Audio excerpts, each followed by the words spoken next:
Au nom du Père, et du Fils, et du Saint-Esprit. Amen. Mon Seigneur et mon Dieu, je crois fermement que tu es ici, que tu me vois, que tu m'entends. Je t'adore avec profonde révérence. Je te demande le pardon de mes péchés et la grâce de faire avec profit ce moment de prière. Marie, ma mère immaculée, Saint Joseph et mon ange gardien, intercédez pour moi. Le prophète Zacharie, qui n'est pas le père de Jean-Baptiste, mais l'un des derniers prophètes de l'Ancien Testament, a reçu plusieurs visions. L'une d'entre elles, que nous lisons aujourd'hui pendant la messe, est parfois intitulée « La vision de l'ange géomètre ». Ce n'est pas un ange qui fait des exercices de géométrie, il n'en a pas besoin, les anges comprennent tout de suite, mais c'est un ange qui mesure Jérusalem, comme les géomètres qu'on voit parfois dans les villes. Voici le texte, Seigneur, inspire-nous pour le comprendre. Moi, Zacharie, je levai les yeux, et voici ce que j'ai vu. Un homme qui tenait à la main une chaîne d'arpenteur, une sorte de maître ruban. Je lui demandai, où vas-tu ? Il me répondit, je vais mesurer Jérusalem pour voir quelle est sa largeur et quelle est sa longueur. Ah, pourquoi, Seigneur, mesurer une ville avec précision ?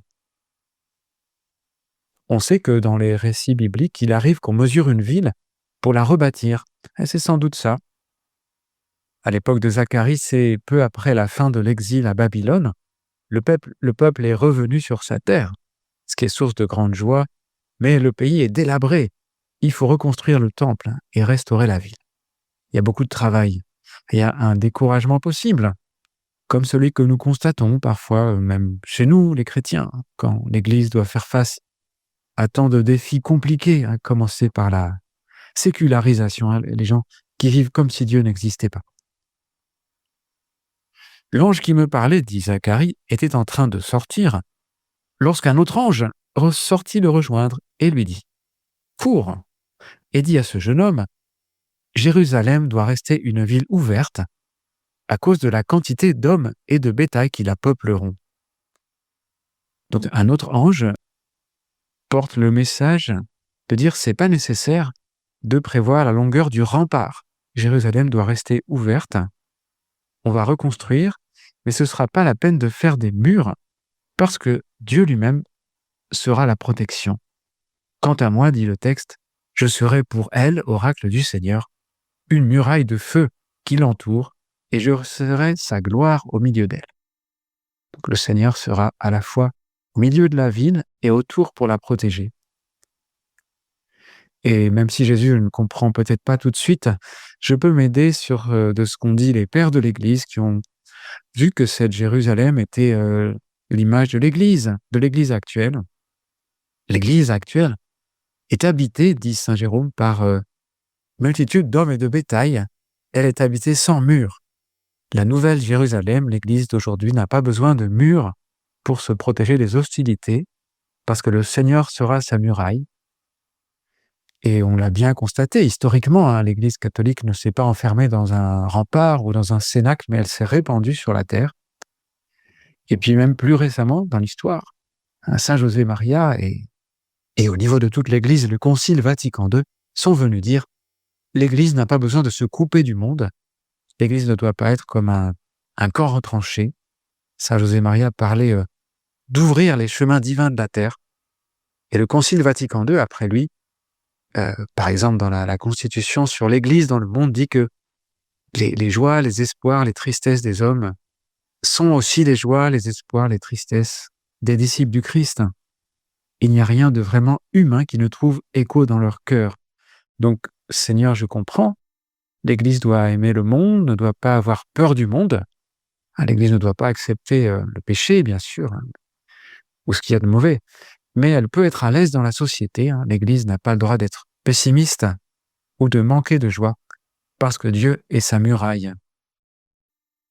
Ce jour-là, dit aussi le texte, des nations nombreuses s'attacheront au Seigneur. Elles seront pour moi un peuple, et j'habiterai au milieu de toi, Jérusalem. Alors tu sauras que le Seigneur de l'univers m'a envoyé vers toi. Il est dit de la future Jérusalem, donc de notre Église, qu'elle accueillera de nombreuses nations, et c'est ce qu'on peut constater aujourd'hui. Et quand on prend le mot de nation au sens de païen, nous constatons aussi aujourd'hui que même dans des pays déchristianisés, il y a beaucoup de demandes de baptême d'adultes et de jeunes, et qu'il y a une floraison de propositions d'évangélisation numérique, entre autres. Par exemple, c'est 10 minutes avec Jésus, et bien d'autres propositions. Alors Seigneur, tu veux que l'Église remplisse sa mission, et tu veux que je n'ai pas honte d'être chrétien. Au contraire, que je n'ai pas peur de parler, notamment dans le cadre amical. Je n'ai pas besoin de faire des choses très spéciales, mais être cohérent devant ce que je connais, parler de ce que je crois, de ce qui me rend heureux, de ce que je fais. Je sais, Seigneur, que tu appelles de nombreuses personnes à la vocation, à donner toute leur vie pour l'Église, et que le pape rêve d'une Église, il l'a dit dans sa première messe comme tant que pape, d'une Église unie, signe d'unité et de communion, qui devienne ferment pour un monde réconcilié. Donc une Église qui soit ferment. Alors, Seigneur, augmente en moi la foi. Je suis peut-être parfois timoré. J'ai peur, j'ai le respect humain, alors que j'ai le trésor. Je ne me rends peut-être pas tellement compte du trésor de la foi, de la splendeur de la vérité, qui est contenue dans l'Écriture, dans l'enseignement de l'Église. Que j'ai confiance, Seigneur, dans la révélation, en toi, dans le message de l'Église. Et aussi, tiens, demandons-le au Seigneur, que je prenne aussi personnellement ce texte Zacharie.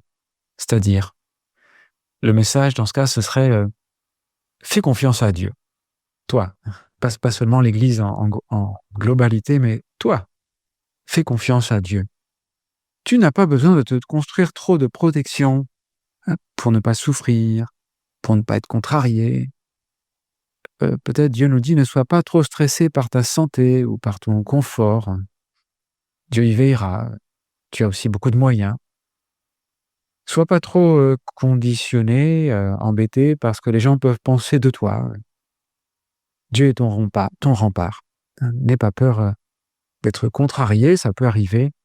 N'aie pas peur que les choses se passent pas comme tu veux, c'est pas grave. Ne crains pas d'être généreux, nous dit le Seigneur, tu ne vas rien perdre.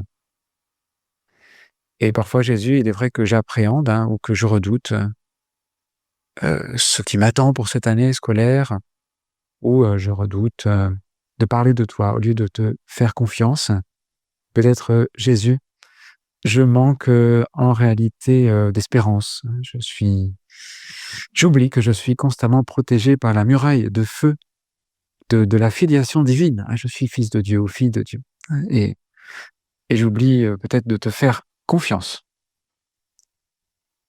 Alors on ne sait pas si dans la vision de Zacharie, l'ange géomètre a continué à mesurer la ville, parce que finalement c'était pas nécessaire. Pas besoin de mesurer, on fera pas de muraille. Et moi Jésus, aide-moi à pas prendre trop de précautions inutiles dans ma vie et à vivre plus simplement, un petit peu comme les saints. On a tous en tête Carlo Acutis et Pier Giorgio Frassati, donc deux saints qui ont compris très jeunes, alors que nous on met du temps, que le plus important c'est d'aimer Dieu par-dessus tout. Et une fois compris ça, ils ont été cohérents, ils ne sont pas trop compliqués la vie, ils n'ont pas eu peur d'être de fidèles disciples du Christ, ils n'ont pas eu peur de faire le bien sans trop prendre compte des résistances. Pier Giorgio, par exemple, ses parents n'étaient pas ravis qu'il s'occupe des pauvres, mais il l'a fait. Et puis aujourd'hui, on parle d'eux, eux qui n'ont pas eu peur d'avoir cette attitude simple et confiante envers Dieu. Seigneur, en ce début d'année, c'est peut-être ça que je dois cultiver, me rendre compte, comme ces deux saints, que le plus important dans la vie, c'est d'aimer Dieu par-dessus tout, et le reste viendra, je n'ai pas trop à me soucier, le reste me sera donné par surcroît. Je te remercie, mon Dieu, des bonnes résolutions, des axes d'amour et des inspirations que tu m'as communiquées dans cette méditation. Je te demande de m'aider à les mettre en pratique. Marie, ma mère immaculée, Saint Joseph et mon ange gardien, intercédez pour moi.